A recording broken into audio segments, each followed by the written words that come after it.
toutes et à tous, j'espère que vous allez bien, moi je vais très bien. Aujourd'hui je reviens avec une nouvelle vidéo avec une nouvelle invitée à qui je vais laisser la voix pour se présenter. Voilà, c'est un nouveau thème, une nouvelle vidéo et je laisse à Francine la parole pour se présenter à nous. Bonjour les petits. Bonjour Francine. Très heureux d'être là avec toi aujourd'hui, vraiment très content de te voir. Merci pour la confiance. C'est normal. Donc je suis Francine, je suis beauty designer, ou dit autrement maquilleuse professionnelle. Donc je donne des cours de maquillage aux femmes qui veulent apprendre, à prendre soin d'elles un petit peu de manière un peu plus approfondie, pour des raisons perso et aussi professionnelles. En fait, le maquillage, comme je dis souvent, en fait, c'est pour moi un outil pour gagner en assurance, en confiance en soi. Voilà. Quand on sait se maquiller, on se met bien dans sa peau, on se sent belle et puis indirectement on s'est aussi plus motivé, plus forte aussi. Moi c'est ce que je veux en fait, c'est ça. Voilà. D'accord. Et j'ai envie de te poser donc quelques questions.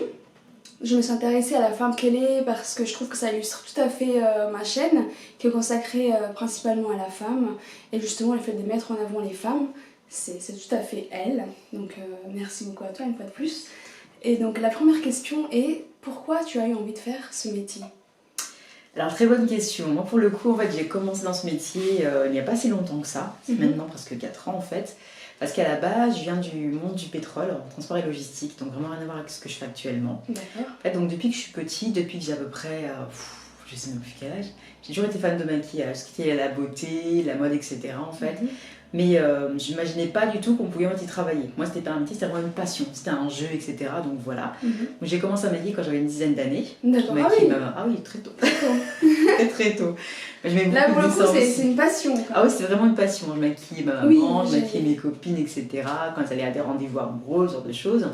Et encore une fois, j'avais pas ça comme un métier, si tu veux. Moi, c'était vraiment le maquillage, c'était un jeu. Surtout, une passion. oui, surtout il y a une dizaine d'années ou une quinzaine d'années en arrière aussi. Même plus que ça, même. Tu vois, je suis plus âgée quand même. Mais... Donc, ouais, clairement, c'était pas du tout un domaine dans lequel je pensais qu'on pouvait travailler, vraiment. Moi, c'était pas ça du tout. Donc, je travaillais pendant longtemps dans le transport et logistique, en fait. Et pour des raisons, pour divers réseaux, en fait, j'ai retrouvé à devoir faire comment on appelle ça ? Un bilan de compétences. Un bilan de compétences. Voilà. Donc, j'ai un bilan de compétences avec une de mes amies, en fait. Et qui me dit écoute Francine. Et c'est quoi un bilan de compétences ? Alors en fait c'était un petit peu particulier, c'est un petit peu en fait un genre de questionnaire que j'avais à remplir en fait pour voir si ce que je faisais en niveau pro matchait avec ce que j'étais ou pas. D'accord. Voilà. Et elle me dit bah écoute Francine, non ça ne matche pas du tout. Je lui dis comment ça Laurence ? Elle me dit écoute ton métier tu le fais bien, il n'y a pas de souci, par contre ça ne matche pas avec tes valeurs, à qui tu es. Je me dis mais attends j'ai passé plus de 10 ans là-dedans, donc là tu es en train de plutôt remettre en question toute ma vie pro là. Tu vois. Elle me dit écoute Francine il faut creuser parce que moi de ce que je lis, c'est pareil pour toi. Je dis oh punaise ok super, j'étais pas là pour ça mais c'est pas grave. Elle me dit écoute, faut que tu creuses un peu etc. Et j'ai demandé en fait, à mes parents, mes frères et sœurs, à mon mari etc. Donc ils me verraient travailler. J'ai fait vraiment quoi pour m'amuser. Mes parents m'ont dit bah écoute c'est évident dans le monde de la beauté ou de la mode. J'ai dit ok d'accord laisse tomber papa c'est pas grave, maman c'est pareil laisse tomber. Ma sœur bah dans le make-up. Ah ok toi aussi passe à côté. Mon frère, la beauté. Je dis, oula, qu'est-ce qui se passe ? Mon mari me dit quoi ? Un truc genre conseil, beauté, mode. Je me dis, tout le monde en fait. Mais ils sont passés le mot, pas possible quoi. Mes copines aussi pareil. Quand je me dis, attends, peut-être il y a un truc à faire en effet là-dedans. Moi j'ai commencé donc à creuser un peu plus le sujet. Je me suis rendu compte qu'en fait, que si le monde de la beauté est un métier dans lequel on peut vraiment y travailler, en fait, vraiment. Il y a plusieurs métiers différents, etc. Et quand on fait les choses bien, on peut en fait y faire une vraie carrière. Donc je me suis renseignée comme ça et j'ai commencé peu à peu donc à me former parce que mon maquillage je savais le faire mais entre maquiller ses amis et faire en tant que pro il y a un monde parce que les gens ne savent pas on travaille tout ce qui est morphologie, colorimétrie etc. Là j'ai commencé à prendre comme ça en faisant du shooting photo de différents photographes etc. Des marques de robes de mariée, ce genre de choses sur le terrain directement si tu veux c'est ça et donc j'ai commencé comme ça. Voilà, donc j'ai commencé donc un shooting. C'est le shooting du soir, voilà, et après je me suis rendu compte qu'en effet ça me plaisait vraiment, que je voulais et ça se voit. Ça se voit aussi. Parce que du coup, moi je connais Francine depuis maintenant presque 5 ans. Parce qu'on s'est connus, ça va super vite. On s'est connus, j'ai été modèle maquillage pour elle en 2018.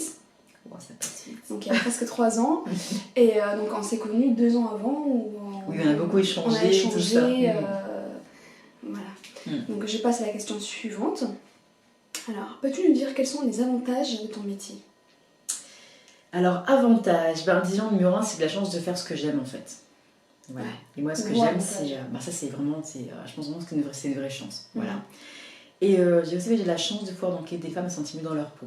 Parce qu'on a souvent des complexes, Oui, c'est des choses qu'on n'ose pas forcément dire ou quoi. Et on se focalise trop là-dessus, si tu veux, en fait. Et moi, pour le coup, je peux aider donc, les femmes à se voir un peu différemment. C'est bon qu'elles sont plus belles que ce qu'elles imaginent, en fait. Donc, autre avantage, qu'est-ce que je pourrais dire de par là? Pour le coup, je peux gérer ma vie un peu comme je le veux, entre guillemets. Bah oui, Parce que t'es je suis maman. auto-entrepreneuse. C'est ça. En fait, je suis maman, donc quand je t'avais en entreprise, il fallait gérer les vacances, etc., les genre de difficultés, etc. Et là, pour le coup, voilà, je sais que quand je veux travailler, je travaille. Et quand je ne peux pas, je vais être en vacances quand je le veux aussi. Quoi. Donc c'est pour ça que ça veut gérer la vie familiale aussi pour ça. Voilà. Et du coup, quels sont les inconvénients s'il y en a? Bah écoute, travailler seul, c'est pas toujours facile en fait, parce que en fait, il faut s'automotiver, il y a des moments on est un peu fatigué, on n'a pas envie de faire ci, etc. Mais il faut se forcer. Et en fait, ce qu'on ne sait pas souvent, c'est qu'on se dit, bon, une maquilleuse, en fait, les gens pensent que c'est un petit peu un truc, un petit peu un jeu. Oui, en fait, non, c'est vraiment un métier, en fait, il y a une grosse partie qu'on ne voit pas. La préparation aussi. Voilà, tu vois. La partie aussi qui est donc au marketing et à la vente aussi, clairement. Tu vois. Parce que bon, tu vois, la meilleure maquilleuse de la Terre, si tu ne sais pas te vendre, ça ne sert à rien, tu vois. Donc ça, c'est qu'il faut se dire, c'est que donc déjà travailler seul, c'est compliqué, voilà. Et il faut aussi se former sur différentes choses aussi, pas que sur le maquillage, la partie entrepreneuriat qu'il faut voir à 100% en fait. Voilà. Donc c'est pas forcément un inconvénient, plus disons un point sur lequel il faut travailler, si on veut se lancer dedans et pas se dire ah c'est bon, je suis maquillée comme Kardashian, je suis maquilleuse, etc. Ouais. Non, c'est pas que ça. Voilà la partie business à 100%. Business, passion, il faut voir tout ça des deux côtés en fait. Pas que le côté passion et le côté artistique, etc. Bien sûr. Voilà. Bien sûr. L'inconvénient, je vois pas trop, mais c'est les points qui me paraissent un peu durs quand on connaît pas du tout. Quoi. D'accord. Moi, ce qui m'a toujours fascinée chez toi, depuis qu'on se connaît, depuis qu'on échange, c'est ta détermination à dire et à faire aussi à travers les photos que je vois de ton travail, quand tu dis que tu as envie de donner ou redonner confiance aux femmes. D'où te vient cette envie, cette détermination? Ça vient de ma vie personnelle en fait. C'est quand j'étais petite, j'ai grandi en province, à Grenoble, en petite ville de province, des années 80-90. Et en fait, à l'époque, à la télé, on n'avait pas Beyoncé, Rihanna, etc. On n'avait pas de femme noire à la télévision. Naomi Campbell, elle commençait à peine être connue en France. La France est souvent en retard, donc voilà. Donc le modèle de beauté, c'était toujours un peu les grandes femmes blondes, squelettiques, voilà, avec des yeux bleus, etc. Des cheveux qui volaient au vent. Moi, j'étais petite, noire, avec des cheveux crépus, vraiment l'opposé, quoi. Et bon, en fait, donc j'ai grandi en me disant, voilà, la beauté c'était forcément être blonde, etc. Et donc quand t'es le coup, tu te dis, attends, mais si je suis pas comme elle, donc c'est-à-dire que je suis pas belle en fait. Je me rends pas compte que ça m'a pas été tant que ça, si tu veux. On est arrivé quand j'étais, je pense, en CM2, à ça, CM2. C'est qu'on on jouait avec des garçons de ma classe. En fait, ils nous couraient après. Donc moi, je rentre de chez mes parents, je cours comme tout le monde en fait. Et il y en a un qui m'arrête qui me dit Francine, pourquoi tu cours? Je dis bah écoute, tout le monde court, je cours aussi, c'est le jeu. Bah, oui. Non, il me dit arrête de courir. Je dis mais pourquoi de courir? Il me dit écoute, on court après les filles qu'on aime, après les filles qu'on trouve belles. Et je me suis dit ah ouais. J'ai regardé autour de moi, les filles après qui couraient, c'est tout un peu comme j'ai dit quoi. C'est toutes européennes, blondes, avec des cheveux qui volaient au vent, des yeux bleus, du Maroc, etc. Mais elles c'était pas comme moi quoi. Donc c'est là que je me suis dit attends, concrètement, comme t'es pas comme elle, t'es pas belle en fait. Donc j'ai grandi en pensant ça. Et quand tu crées ton identité de femme comme ça, c'est très compliqué en fait, tu vois. Et quand je sais ce que j'ai environ en 4e ou 3e, je me disais voilà, que j'étais noire, donc forcément pas belle. Et quand tu penses ça te tu peux t'aimer. Ça, tu peux t'aimer en fait. Et si tu peux t'aimer, tu peux imaginer qu'on puisse t'aimer aussi un jour. On me dit bah écoute, voilà, comme je ressemble à rien, voilà, voilà, c'est fini. Alors que t'es magnifique comme tout. C'est gentil. Vraiment. C'est gentil. Et voilà, qu'est-ce que je pensais moi quand j'étais adolescente. Ouais, ça t'a donné envie de...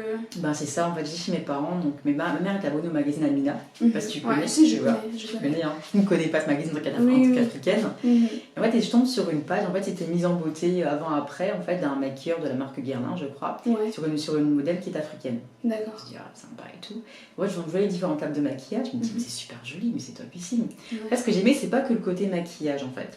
En fait, il fait que le visage, elle avait à la fin du maquillage. En fait. Elle irradie clairement le magazine. En fait, elle avait un sourire qui faisait la différence en fait. Là, je dis attends, en fait, la femme elle était déjà belle au départ. Mais celle belle après, c'est pas que le maquillage, en fait, c'est le fait qu'elle soit plus souriante. Elle se sentit en confiance. C'est ça, exactement. Là, je me dis attends, c'est ça la beauté en fait. C'est pas être blonde ou je ne sais quoi. Se sentir en confiance et se sentir belle. Tout à fait ça. Moi, c'est ça. Là, j'ai compris donc sur quoi je devais travailler. Donc là, j'ai commencé donc à prendre encore plus soin de moi, c'était quand même toujours été coquette. Donc voilà, là, je l'ai fait encore plus, etc. Et j'ai rendu compte que non, je suis comme je suis, à moi de mettre en avant les côtés que j'aime bien chez moi, et voilà. Donc voilà pourquoi je fais ce métier aujourd'hui. C'était un peu long, mais voilà. Non, c'est très intéressant, c'est très... on a envie de t'écouter. Qu'est-ce que ça te fait d'avoir, parce que quand même t'as un sacré bagage avec voilà, toute cette expérience, et j'ai vu aussi que t'as eu beaucoup de modèles. Qu'est-ce que ça te fait d'avoir parcouru autant de chemins? Honnêtement, comment dire, en fait c'est plus les gens qui me rappellent en fait le chemin que j'ai parcouru. Moi je me rends pas forcément compte en fait. Je me dis bon, moi je le vois, hein, ça fait que entre guillemets 5 ans que je te suis, et que voilà, que ce soit sur Facebook, sur Instagram, sur les réseaux sociaux en fait.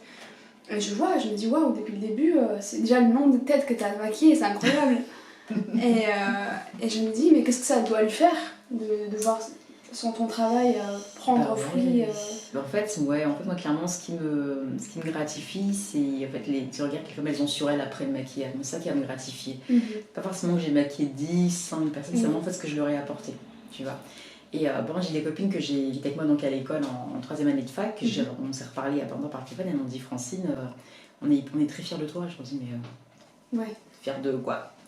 Moi je vois pas trop ce que je fais de super spécial en fait. Je dis bah non, bah écoute, t'as suivi ta passion, tu t'es lancée dedans et puis on te voit vraiment comme un modèle en fait. Moi je suis là, je me dis moi je suis loin de ce que je veux accomplir, en fait. Je suis vraiment tellement loin. Et pour moi ça me paraît... Ça te paraît normal. Bah voilà, je suis qu'au début de ce que je veux faire en fait. Mais c'est vrai que c'est beau d'entendre ce genre de choses en fait. On y vient, les questions arrivent. Ça j'aime pas, ça j'aime pas. On y vient. Alors, du coup, est-ce que tu as une petite anecdote à nous raconter concernant ton métier? Une petite anecdote, quelque chose de sympa ou quelque chose de drôle ou autre? Anecdote sympa. Alors oui, donc quand j'ai commencé en fait, donc j'ai eu beaucoup de shooting pour les marques de marie, etc. Donc j'étais pas connue, je ne suis pas connue non plus pour autant. Et j'ai contacté un prestataire à qui je voulais travailler sur un shooting. Moi j'ai réalisé mes shootings toute seule. Et il me dit oui, écoutez, moi je ne vous connais pas, donc je ne vais pas travailler avec vous comme ça, etc. etc. Donc bon, bah un peu blessée d'un amour propre, je me dis ok, super, c'est pas grave. Et le temps passe en fait. Et les shootings qui ont été mis dans différents magazines, etc.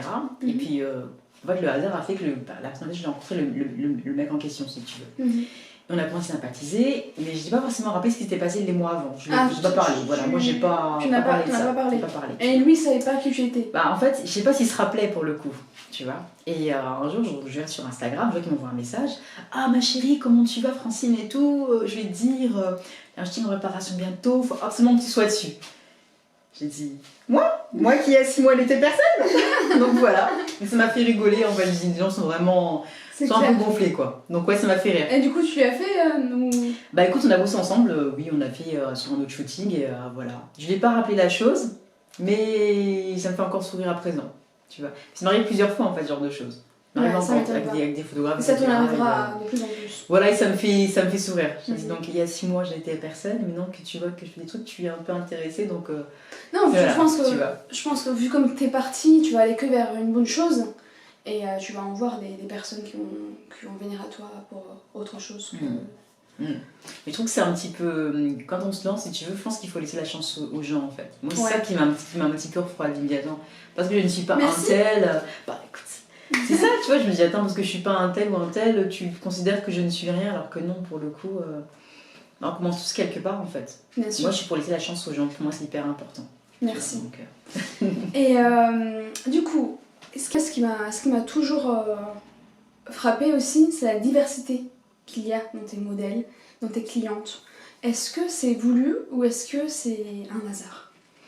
Ou est-ce que c'est pour toucher un peu à toutes les identités? Moi, pour le coup, en fait, c'est voulu indirectement. D'accord. Je sais qu'il y a des maquilleuses qui commencent en disant voilà, moi je suis la maquilleuse des peaux noires, moi je suis la maquilleuse des modèles, moi je suis la maquilleuse de ci, etc. Moi, ce que je voulais, c'est être la maquilleuse des femmes qui me donnent confiance en elles, en fait. Moi, c'est seulement ça. Après, donc, le hasard a fait que voilà, j'ai différents profils, etc. Mais le point commun, c'est vraiment ça, en fait. Femmes qui manquent d'assurance et qui veulent plus dans leur peau. Voilà. Donc, en effet, la diversité modèle, c'est vraiment le hasard qui a fait que. Voilà. Ok. Et si par exemple demain il y a voilà, une personne elle a envie de devenir une Francine, Francine Opou, je le prononce bien, qu'est-ce que tu lui donnerais comme conseil? Ben, déjà, je vais pas vouloir être moi déjà. Oui, non, mais même, en fait, je dis moi, je parle du métier.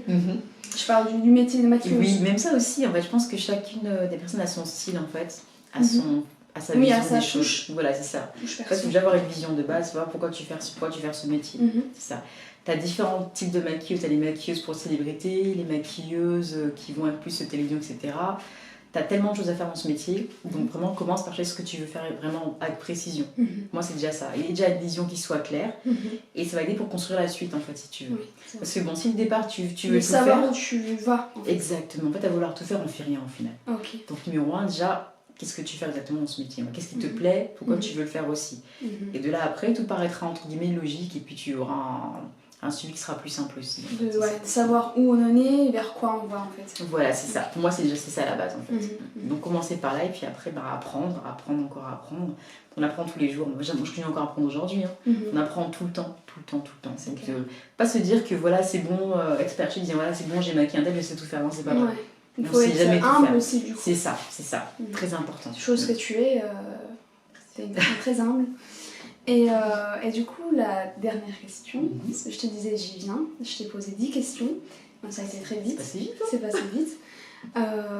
La dernière question, c'est quels sont, ce que je te disais du coup, j'y viens, quels sont tes projets à venir concernant ton métier?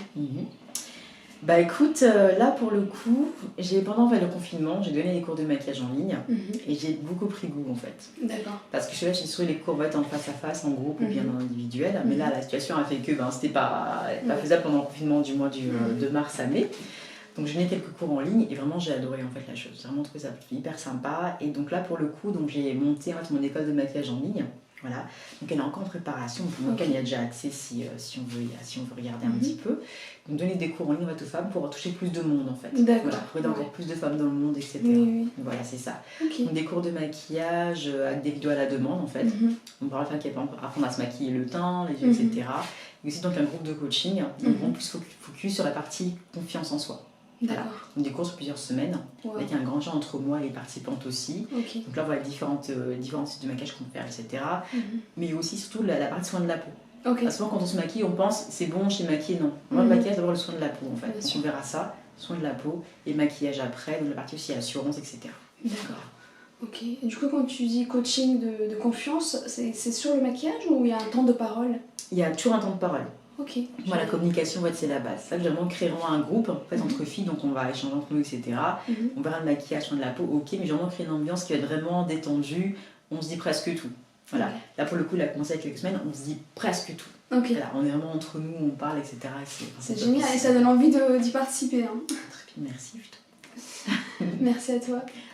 Et du coup, voilà, nous avons terminé. C'est passé vite. Dans les tests comme ça, tu vas tellement vite, ça paraît tellement fluide et tout que... J'ai posé les 10 questions et merci encore, franchement, merci à toi de m'avoir fait confiance. Et merci à vous de nous écouter et d'avoir été avec nous. J'espère vous revoir avec une prochaine vidéo sur un autre sujet. Et puis voilà, je vous fais des gros bisous et je vous dis à bientôt sur les médias.